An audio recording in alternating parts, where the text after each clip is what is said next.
Hello everyone, চলে আসলাম রকমারি পাকের ঘর থেকে। আজকে আমি খাসির রেজালা করব। তবে আমি যেভাবে করছি সেটাই শেয়ার করছি। মাংসগুলি কিন্তু আমি একদম কেটে নিই নাই, যেরকম কাটা ছিল ওরকমই ধুয়ে পরিষ্কার করে নিয়েছি। প্যানে তেল দিয়ে দিলাম। এখানে 2 কেজির মাংসের মতো হবে। আর পেঁয়াজ দিয়ে দিচ্ছি 1 কাপের একটু কম। যেহেতু এখানে বাদাম বাটা দেবো, টক দই দেবো, ওইগুলিতেই গ্রেভি হয়ে যাবে। তাই পেঁয়াজটাকে একটু নরম করে নিয়েছি। 2টা তেজপাতা দিয়ে দিলাম ফ্লেভারের জন্য। ওটার সাথে একটু নেড়ে নিব যাতে ফ্লেভার আসে। তখন মরিচ গুঁড়া দিয়ে দিচ্ছি। এখানে আমি 1.5 চা চামচের মতো মরিচ গুঁড়া দিয়েছি। দিয়ে একটু নেড়ে নিলাম। নেড়ে নিলে কালারটা ভালো আসে। আদা রসুন বাটা দিয়ে দিচ্ছি 2 টেবিল চামচ।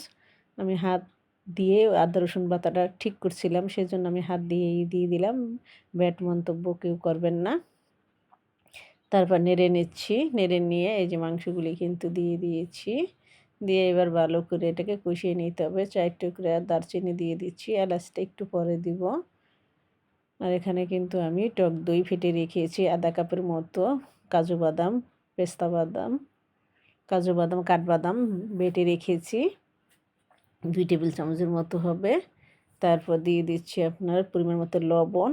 আর দিয়ে দিলাম জয়ফল জয়ত্রী বাটা। আমি সবসময় ঘরের মশলা দিয়েই করি, বাজারের মশলা দিয়ে করি না। দিয়ে দিলাম 2 টেবিল চামচের মতো সস, টমেটো সস। টমেটো সসটা দেওয়ার চেষ্টা করবেন, তাহলে স্বাদটা ভালো আসে। সসে তো সবসময় মুখে রুচি করে, সেজন্য দিয়ে দিবেন। আমি দিয়ে দিচ্ছি। আপনি চাইলে স্কিপও করতে পারেন, তবে আমি সবসময় দিয়ে থাকি। টক দই ফেটাটা দিয়ে দিলাম। যখন একটু কষা কষা হয়েছে তখন দেখেন মাশাআল্লাহ কালারও কিন্তু সুন্দর আসছে। মরিচগুলি যদি তেলের সাথে দিয়ে দেন তাহলে কালারটা খুব সুন্দর আসে। এই যে বাদাম বাটাগুলিও দিয়ে দিচ্ছি। বাদাম বাটা দিলে কিন্তু গ্রেভিটা ভালো আসে আর টেস্টও ভালো হয়। তারপর দিয়ে এটাকে ভালো করে নেড়ে চেড়ে কষিয়ে নেব তেল ওঠার আগ পর্যন্ত। তারপর যতটুকু পানি আপনার প্রয়োজন মনে করেন ততটুকু পানি দিয়ে এটাকে সিদ্ধ করে নেবেন। আর বেরেস্তা কিন্তু আমি করে নিয়েছি। এটার সাথেও কিন্তু একটু বেরেস্তাও আপনি দিবেন। আর নামানোর আগে বেরেস্তা দিয়ে দিবেন। যখন এটাকে ডেকোরেশন করবেন তখনও কিন্তু উপরে বেরেস্তা দিবেন। তখন দেখতে ভালো লাগে, খেতেও ভালো লাগে। তারপরে যে দেখেন আমি কিন্তু আবারও নেড়ে চেড়ে নিচ্ছি। তেল কিন্তু উঠে আসছে। এটা কিন্তু ভালো করে কষিয়ে নিতে হবে। আর খাসির মাংস যেহেতু একটু গন্ধ গন্ধ আসে, সেজন্য কিন্তু একটু ঘিও দিবেন। আমি নামানোর আগে ঘি দিব। আর আগেও হয়তো একটু দিয়েছি কিনা। তারপরে যে আবারও ভালো করে এভাবে নেড়ে নিচ্ছি। দেখেন কালার কিন্তু সুন্দর এসে গেছে। মনে হয় যে আমি হলুদ দিয়েছি, তবে আমি কিন্তু কোনো হলুদ দিইনি। এখন দেখি অনেকেই আবার একটু হলুদ দিয়ে থাকে। আপনি যদি চান তাহলে সামান্য একটু দিতে পারেন। আমি কিন্তু দেইনি, এমনি কালার চলে আসছে। ওই যে মরিচটা যে তেলের সাথে একটু ভেজে নিয়েছি, সেজন্য কালার চলে আসছে। তারপরে যেভাবে আবারও নেড়ে নেব আর ডেকে দিবেন। ডেকে ডেকে এটাকে সিদ্ধ করে নেবেন। এখানে 5 থেকে 6টা এলাচ আমি একটু ফাটিয়ে দিয়েছি। একটু ফাটিয়ে দিলে কি হয়, ঘ্রাণটা বাহির হয়ে যায়, আর না হয় বাহির হয় না অনেক সময়। এই যে দেখেন কতটা তেল উপরে উঠছে আর কালারটা কিন্তু খুব সুন্দর আসছে।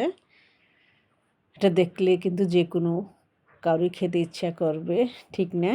খুব লোভনীয় হয়েছে। তারপর এই যে দেখবেন আপনি কতটুকু এটা সিদ্ধ হয়েছে সেটা বুঝে আপনি পানি দিবেন। আমি কিন্তু কিছু কিশমিশও দিয়ে দিচ্ছি, মরিচ সিদ্ধ দিয়ে দিচ্ছি। আর এখানে একটু কেওড়া আর গোলাপ জল আমি মিক্স করে এই যে দিয়ে দিলাম। হয়তো এটার 1 কাপ হবে, বোতলের কাপটা এটার 1 কাপ হবে, বোতলের মুখটা যে ওইটার 1 কাপ হবে। দিয়ে তারপর আবার ভালো করে নেড়ে চেড়ে নেবেন। নামানোর আগে অবশ্যই একটু ঘি দিবেন আর বেরেস্তা দিবেন অবশ্যই। এই যে আমি এখানেও 2-3 টেবিল চামচ হবে ঘি দিয়ে দিচ্ছি। তাহলে ফ্লেভারটা একদম অটুট থাকে। তারপর নামিয়ে নিব। নেড়ে নিলাম। ঝোলটা আপনাদের পছন্দ মতন রাখবেন। কে কেমন ঝোল পছন্দ করেন। বিদায় নিচ্ছি আজকে। আল্লাহ হাফেজ।